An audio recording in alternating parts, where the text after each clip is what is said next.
زمانێک بوو کورد بانگەشەی دەوڵەتی کۆماری کرد و دای مەزراند. ئێران لەژێر فەرمانڕەوایی دەوڵەتێکی پاشایەتیدا بوو، چەوساوەی بندەستی شابوو. ئەو ئەیامە کوردی بندەستە و دیل و زەلیل بەشی زۆری نەخوێندەوار بوو، بەڵام بیری پێشکەوتوو بوو. ئەندێشەی ئەو زمانەی کورد ئەندێشەی کۆماری هەبوو. ئەو ڕۆژگارە نەکەر ئێران و وڵاتانی خۆرەڵات، بەڵکو گەلێک لە دەوڵەتانی خۆراواش سیستمی حکمیان پاشایەتی بوو. کورد لە وەختەدا بە بیری نوێوە کۆماری دامەزراند و خستە سەر پێ، وەلێ زلێزانی دنیا بە تایبەت رووسیا کە شۆڕشەکەی دژی دەرەبەگ و ئاغا و پادشا بوو، کەچی لە کۆتاییدا بەرژەوەندەکانی خۆی لەگەڵ بەرژەوەندەکانی دەوڵەتی شاهنشاهی ئێران یەک خست و پشتی لەو کۆمارە بچکۆلانەی کوردستان کرد. ئیدی گوڵۆڵەی کورد کەوتە لێژی. دوای ئەو هەموو ساڵە کە سەرانسەری دنیا باش دەزانن کوردیش وەکو هەر میلەتێک مافی خۆیەتی خاوەنی دەوڵەتی خۆی بێت، کەچی ئەوەتانێ هێشتا بندەستەی دەوڵەتانین و ئەوانەی ئەمڕۆ خاوەن بڕیارن بە قسە لەگەڵ ئێمەدان و بە کردار لەگەڵ داگیرکەرانی ئێمن. وەک دەڵێن قسە هیچی تێناچێ و بە هەوادا ئەڕوا، وەکو دووکەڵی جگەرەی ئەو پیرەمێردەی پتر لە 50 ساڵە دووکەڵی خەمی ئەم چەوسانەوەیە بەبادات. شۆڕشی قازی و هاوڕەکانی چ لە کۆمەڵەی ژێکاف و پاشتریش لە حەزبی دیموکرات ئاکامەکەی کۆماری کوردستانی لێسەوز بوو، بەڵام هێندەی نەبرد. کۆمار بە پاییزی تەمەنی گەیشت و ئێرانی ئەو ئەیامە زۆر بە ئاسانی و بە پشتیوانی دەوڵەتانی تر نەکرد کۆمارەکەی هەڵۆشاندەوە، بەڵکو پێشەوای گەلیشی لە سێدارەدا و ئیتر موکریانی غەمبار و بریندار بۆ ماوەیەک کب بوو، بەڵام هەموو کببوونێک خۆ خواردنەوەیەکە بۆ تەقینەوەیەکی گەورەتر و شۆڕشێکی تر. گەرچی کورد لە سەرانسەری کوردستانی داگیرکراودا بەردەوام سەرکوت دەکرێت، بەڵام بەردەوام لە خەبات و تێکۆشانە. ئاخر کبکردنی کورد کبکردنی خێڵێک نییە، سەرکوتکردنی نەتەوەیەکی 40 بۆ 50 ملیۆنی سەرکوتکردنی حەزبێک و بەرەیەکی بچووک نییە. دەوڵەتانی داگیرکەر و زلێزان دەبێت ئەوە بزانن کە نەتەوەیەک ڕێگێکی قوڵی هەیە هەڵ ناکەندرێت و لە ناو نابرێت. لە پاییزێکدا دەیخنکێنیت، لە بەهارێکدا لەگەڵ کانیاوەکاندا دەتەقێتەوە.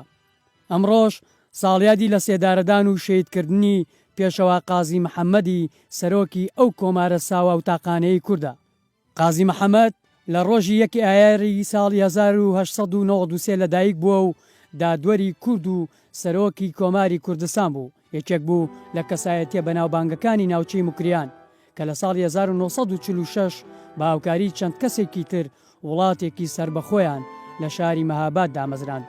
دوای ڕوخانی کۆمار لە ساڵی 1947 قازی لەگەڵ هاوڕێکانی لەلایەن حکوومەتی پەهلەوی لە مەیدانی چوارچرای شاری مەهاباد لە سێدارە درا. قازی محەممەد کوڕی قازی عەلی لە بنەماڵەیەک لەدایک بووە کە ناوبانگی لە شاری مەهاباد بۆ 4 سەدە پێشتر دەگەڕێتەوە. ئەوان نەک تەنها لای خەڵک بەڵکو لەلایەن دەسەڵاتداران و بەرپرسانی حکوومەتیش جێگەی ڕێز و پێزانین بوون. هەر بە بنەماڵە زانا و ئازادی خواز و نیشتمان پەروەەر بوون. لە یەکەم جەنگی جیهانیدا پیاوی وەک میرزا فەتاحی قازیان لە بەرەنگاری ڕاستەوخۆ لەگەڵ ڕووسەکان لێشەید بوو. کوڕەلاوەکانیشی سالار و محەممەد بەدیل گیران و بۆ شوێنە دوورەکانی ڕووسیای ئەو کات بەڕێکران و تا شۆڕشی تشرینی یەکەم هەر لە دیلیدا مابوونەوە. قازی محەممەدیش کە ساڵی 1893 زاینی لەو بنەماڵەیەدا لەدایک بوو، لە منداڵی و لاویدا زۆر خولیای زانست و فێربوونی زمانە بیانیەکان بووە و جگە لە زمانی کوردی زمانەکانی عەرەبی و فارسی و فەرەنسی و ئینگلیزی و ئێسپێرانتۆ تا ڕادەیەکیش ڕووسی زانیوە و زۆری ئارەزوی تێکەڵاوی لەگەڵ کەسایەتیە گەورەکان کوردانی نیشتمان پەروەر و سەرۆک عەشیرەتانە بووە. قازی محەممەد دوای مردنی باوکی بوو بە دادوەر قازی شار و لەبەر ئارەزووی خۆی بۆ کاری فەرەنگی و بردنەسەرەوەی زانیاری خەڵک لە ساڵەکانی بەر لە 1940 و دوای ئەوەش بەرپرسیارەتی دایرەی فەرهەنگ و ئەوقافی شاری مەهابادی لاستۆک گرتووە و خزمەتی بەرچاوی فەرهەنگی کردووە و لە کاتی بەرپرسیارەتی ئەودا یەکەم قوتابخانەی کچان لە مەهاباد کراوەتەوە. هەر لەبەر ئەوە لەگەڵ زۆرێک لە خوێندکاران، ڕۆشنبیران و مامۆسایان پەیوەندی نزیکی هەبووە. قازی محەممەد کە بوو بە ئەندامی کۆمەڵی ژێکاف و ناوی نهێنی بینایی بۆ دانرا، دواتر بوو بە حزبی دیموکراتی کوردستان.